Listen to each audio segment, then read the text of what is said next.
Be me, Delilah, 28, architectural drafter, fresh out of the gate, currently sitting on a floor mattress in a studio apartment that smells like heavy-duty paint and sadness. Let's rewind the tape. 3 years ago. Married to Aaron. Aaron is a landscaper.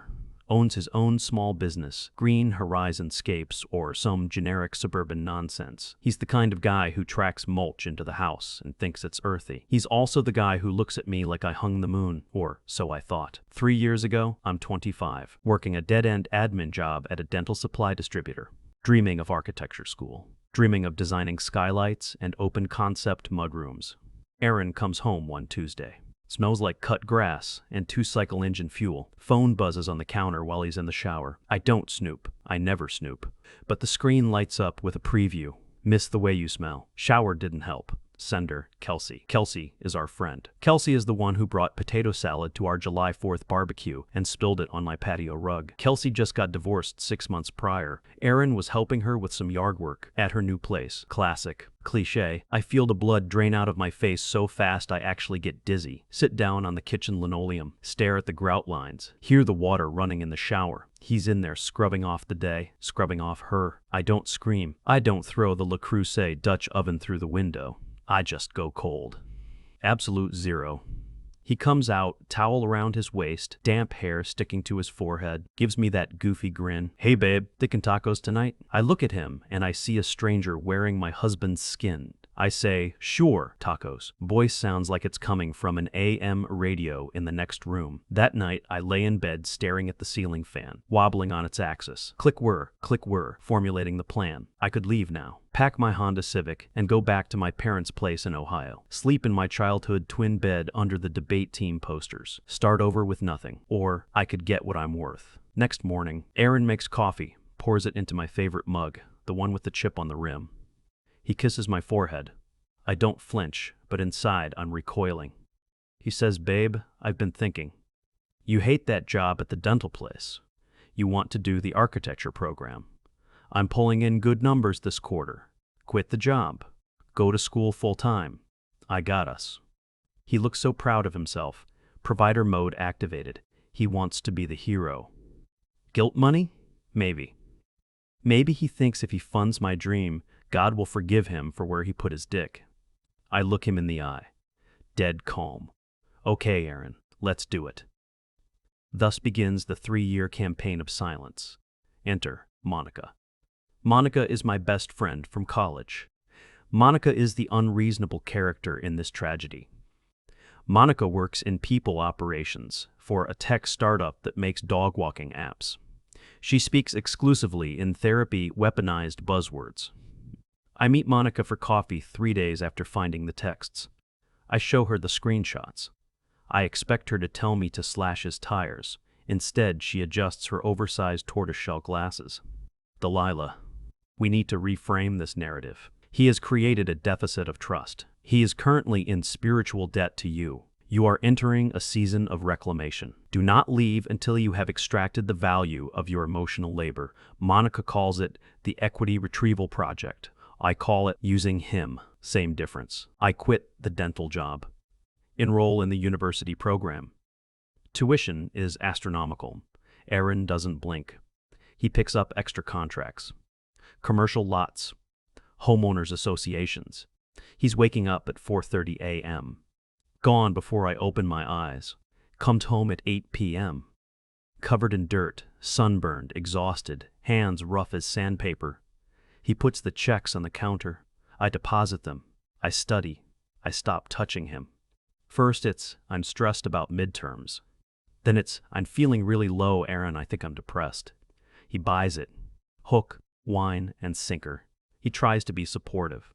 Brings me herbal tea while I'm sketching floor plans at 2 a.m. Rubs my shoulders. I freeze up like a statue. He pulls away, looking hurt. Sorry, babe. Just wanted to help. It's fine, Aaron. Just don't right now. The rejection creates a cycle. He feels lonely. He feels rejected. So he goes back to Kelsey. I know every time it happens. He comes home with a specific look in his eyes. Shifty, guilty, overcompensating. Brings flowers from the grocery store. Cheap carnations mixed with baby's breath. Plops them in a vase. Saw these. and thought of you. Liar. You saw those and thought of your own guilt. He breaks it off with her. Tells me, I'm just going through a weird funk, babe. Wants to try marriage counseling. I refuse. I just need to focus on school, Aaron. I can't handle the emotional bandwidth right now. Monica applauds this. Protect your peace, Delilah. His dysregulation is not your project. The domesticity becomes suffocating. We live in a 900-square-foot ranch house. Walls are thin. I hear him on the phone in the garage. Talking to suppliers? Talking to her? Doesn't matter. I start leaving my stuff everywhere to mark territory I don't even want. Textbooks on the dining table. Drafting triangles on the couch. Hoodies draped over his recliner. He moves them gently. Never complains. He's trying to be a saint to make up for being a sinner. The pregnancy scare moment, but not really. Aaron wants kids. He's always talked about a little Aaron, running around. Wants to teach his son to drive a zero-turn mower. It's pathetic and sweet and makes me want to vomit. I go to the clinic. Planned Parenthood on the other side of town. Waiting room smells like sanitizer and cheap magazines. Get the IUD. Copper, maximum duration. Hurts like hell. Cramp all the way home. Tell Aaron I ate bad sushi. He makes me ginger ale and toast. Sits by the bed, looking worried. Maybe we should go to urgent care? No, Aaron, I'm fine. Just leave me alone. He walks out, shoulders slumped. I curl up around the secret. I am sterilizing the future he wants. Monica says, this is bodily autonomy as a radical act of resistance. I say, I just don't want his DNA replicating. Year 2. The grind is real. Architecture school is no joke. All-nighters. Critiques where professors tear your soul apart. Aaron is financing all of it. Books, software licenses, laptop upgrades. He sells his beloved F-150 and buys a beat-up Chevy work van to save money on payments. Comes home one day. Sold the truck, babe. Payments were getting high and I want to make sure we have a buffer for your next semester. He loved that truck. Named it Roxy. I feel a pang of something. Guilt? Pity? No, I squash it. Remember the text. Miss the way you smell. Remember Kelsey's potato salad. Focus on the degree. Family involvement ramps up. Thanksgiving at his parents' house. His mom, Donna. Donna is a hawk.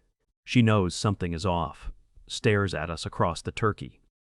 You two are quiet today. Aaron jumps in. Delilah's just tired, Ma. School is kicking her butt.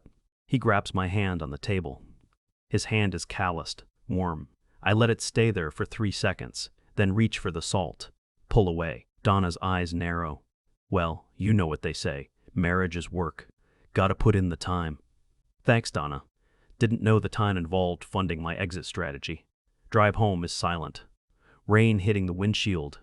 Wipers going flack squeak. Aaron sighs. I know things have been weird. Delilah. But I love you. We'll get through the school thing and then it'll be us again.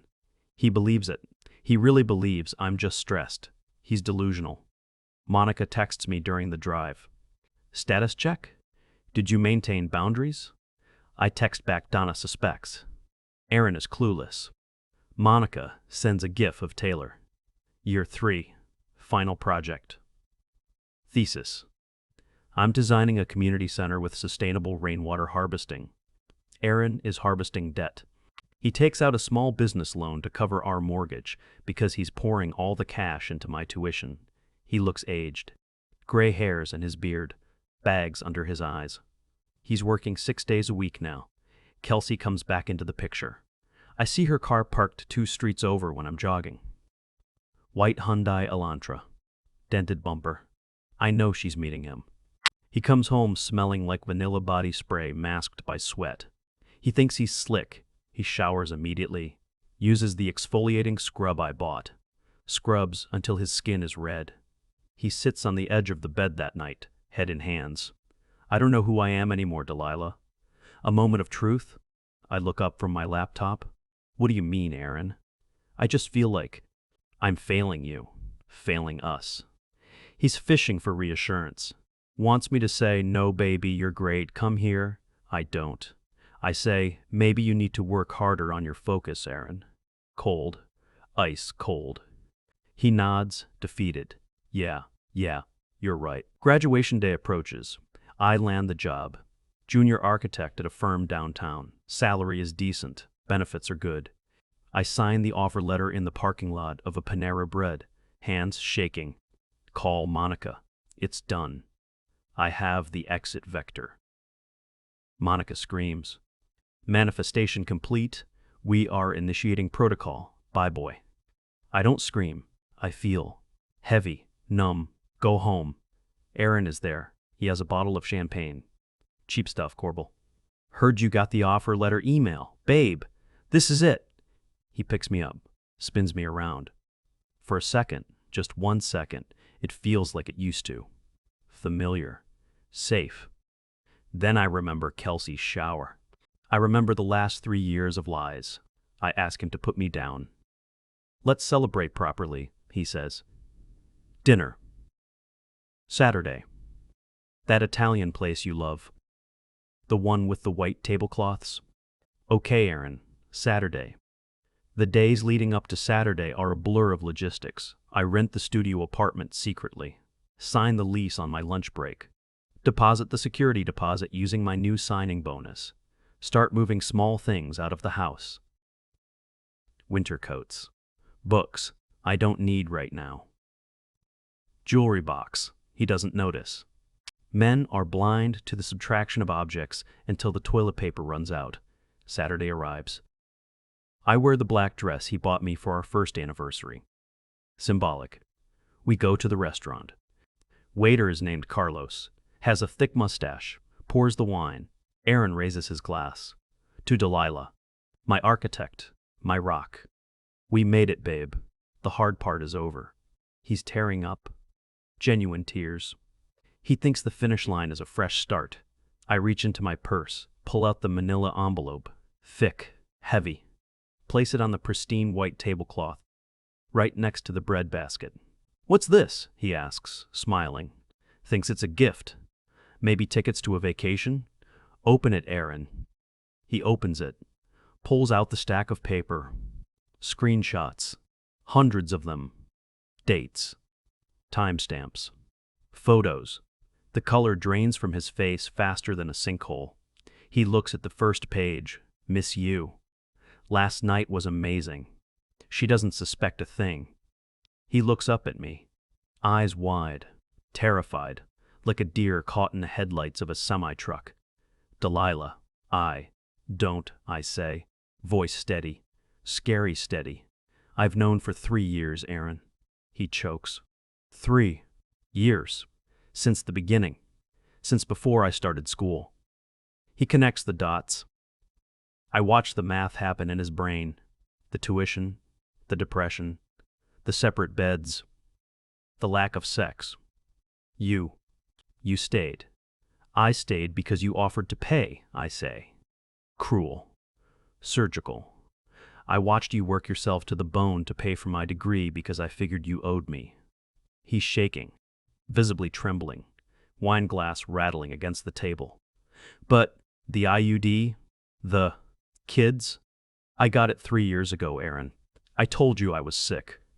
I was getting birth control because the idea of having your child made my skin crawl. That one hit. That was the kill shot. He actually recoils physically, slumps back in the chair. Tears streaming down his face now. Silent sobbing. People are staring. Carlos the waiter is hovering, unsure if he should bring the calamari. Why? Aaron whispers. Why didn't you just leave? Because I needed a meal ticket, I say. The lie tastes like ash in my mouth. I love him. God help me, I still love him. I hate him for ruining us. I hate him for making me become this monster. But I say the line. Thanks for the degree, Aaron. I stand up. Put a $50 bill on the table for my share of the wine. Walk out. Don't look back. Hear him say, Delilah, as the door swings shut. Step out into the cool evening air. Get an Uber. Go to Monica's place first. Monica is waiting with tequila and sage.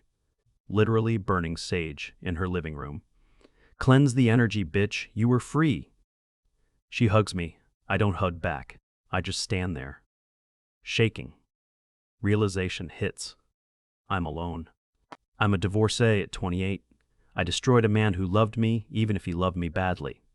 I destroyed myself. Next few days are a bureaucratic nightmare. I move into the studio.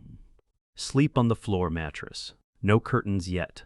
Streetlights shine in orange and harsh. Get a new phone. Work phone. Keep the old one for the lawyer. It blows up. 47 missed calls from Aaron. 12 voicemails. Text ranging from "please talk to me" to "how could you be so cold" to "I deserve this." Then the family joins the chat. Donna calls. Leave it to voicemail. Delilah. I don't know what's going on, but Aaron is a wreck. He can't get out of bed. He says you used him? Tell me that's not true. My own mom calls. Honey, Aaron called Dad. He was crying. Said you left him at a restaurant? What is happening? I send a mass email. BCC everyone. Aaron, his parents, my parents, Kelsey, why not? Attach the screenshots. Subject line, the truth. Body, I'm filing for divorce. This is why. Please respect my privacy. Nuclear option. Scorched earth. Monica approves. Transparency is key. Control the narrative. I go to work. New job. Open concept office. Everyone is nice. They don't know I'm a sociopath who plotted revenge for 1,000 days. They ask, are you married? I say, going through a divorce. Sympathetic nods. Oh, I'm sorry. It's for the best, I say. Start the paperwork. Lawyer is a guy named Peter. Weary-looking man in a strip mall office. Looks at the financials. He paid for everything? Yes. Student loans? None. He paid cash. Peter whistles. Well, that complicates the alimony argument, but simplifies the debt division. You walk away clean. Clean. Nothing about this feels clean. I feel dirty, like I need a shower that lasts 3 years. Awkward encounter ensues. Grocery store. 2 weeks later, buying ramen and spinach. Turn the aisle. There's Aaron. He looks like hell. Lost 20 pounds. Beard is overgrown. Wearing the hoodie I used to wipe my makeup off with. He sees me. Freezes. Holds a box of frozen pizza like a shield. We stare at each other. Fluorescent lights buzzing. Delilah, he croaks. I want to run to him. I want to slap him. I want to scream. Instead, I nod. Aaron. Turn my card around. Walk away. Heart hammering in my chest like a bird trapped in a box. Get to the checkout. Hands shaking so bad I drop my credit card. Clerk looks at me. You okay, miss? Yeah, just tired. Go back to the studio. Monica comes over. Brings a vision board. Kit. We need to manifest your new era, Delilah. She starts cutting out pictures of tropical vacations in power suits. I stare at the wall. Spot a receipt on the floor. From the gas station. Aaron bought me a Gatorade the day before the dinner. Blue flavor. My favorite. I pick it up. Crush it in my hand. Throw it in the trash. Monica is talking about vibrational alignment. I tune her out. Look at my drafting table. The degree on the wall. Framed. Cost $40,000 and 1 marriage. Was it worth it? Don't answer that. Phone buzzes. Unknown number. Pick up. It's Aaron. Voice is calm now. Scary calm. Delilah. I got the papers. Okay. I'm not contesting anything. Take what you want. I don't want anything, Aaron. Just out. Silence. Long, heavy silence. I hear him breathe. I hear the faint sound of the TV in the background. Probably Wheel of Fortune. We used to watch that. I really loved you, you know, he says. Even when I was screwing up, I loved you. Tears prick my eyes, hot and stinging. I know, Aaron. That's why it hurts. Goodbye. Delilah. Click. Dial tone. Sit there holding the phone. Monica looks up. Who was that? Wrong number, I say. Lie. Add it to the pile. Stand up. Grab my keys. Grab my bag. Where are you going? Monica asks. Need to go for a walk. Need air. Walk out of the apartment building, city noise, sirens, cars, cold wind hitting my face. Start walking nowhere in particular. Pass a construction site. Smell of sawdust and diesel. Reminds me of him. Keep walking. Faster. Trying to outrun the guilt. Trying to outrun the love. Arrive at the subway station. Swiping my card. Turnstile clicks. Metal on metal. Stand on the platform. Waiting for the train, yellow line. Don't cross. Look at the digital sign. Next train, 2 minutes. Look at my reflection in the dark tunnel glass. Strangers staring back. Architect of my own disaster. Train rushing in. Wind blowing my hair. Noise drowning out everything. Step onto the train. Doors close, moving forward. Destination unknown, still madly in love. Pathetic. Be me, Delilah. Now 29. Divorce finalized 6 months ago. Peter the lawyer handed me the decree like it was a diploma. Congratulations, you're single. Didn't feel like a graduation. Felt like an amputation. Phantom limb syndrome is real. I reach for my phone to text him memes. Stop myself. Thumb hovering over a deleted contact. Social fallout continues. Mutual friends chose sides. Most chose Aaron. Can't blame them. The narrative is, he cheated, she went psycho-calculated revenge mode. People understand impulsive cheating. They fear cold-blooded planning. Kelsey and Aaron didn't last. Heard through the grapevine, Donna's Facebook, which I stalk from a burner account. Apparently relationships built on the ruins of a marriage don't have strong foundations. Shocking. Aaron sold the house. Couldn't live in the ghost town I created. Moved into a condo. Downsized his business. Green Horizon is just him and one guy now. He looks older in the photos. Eyes less bright, shoulders more slumped. I did that. Me and my empowerment. Monica is still around. She's moved on from manifestation to somatic healing. Wants me to scream into a pillow. Release the trauma stored in your fascia, Delilah. I scream into the pillow. Mostly just gives me a headache. Work is going well. I'm good at my job. Meticulous. Detail-oriented. Unsurprising given my capacity for long-term plotting. Boss is a guy named Kevin. Kevin is nice. Kevin asks me out for drinks. Just a happy hour, team bonding. I go. Beer tastes flat. Kevin touches my arm, laughing at a joke. I flinch. Muscle memory of rejection. Apologize. Sorry, static shock. Lie. Always lying. Go home alone. Studio apartment is slightly better now. Bought curtains. Mustard yellow. Aaron would hate them. Good. Bills arrive. Student loan balance, $0. Should feel liberating. Feels like blood money. I start saving. Obsessively. Eating ramen. Walking to work. People ask what I'm saving for.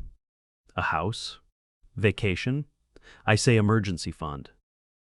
Truth is, I'm saving to pay him back. Insane logic. He doesn't want the money. He can't be bought, but I need to balance the ledger. Psychological accounting.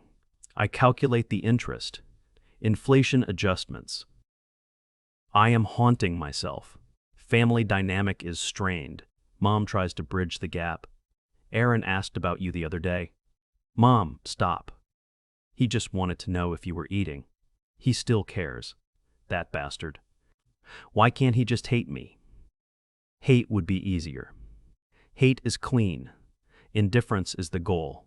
We are stuck in tragedy. Receive a letter in the mail. Handwritten address. Familiar blocky handwriting. No return address. Heart rate spikes to 120. Open it. It's a check for $500. Memo line. For the half of the security deposit on the apartment. I know you probably needed it. He thinks I'm struggling. He thinks I'm broke. I make good money now. He's barely scraping by with his downsized business. And he sends me money.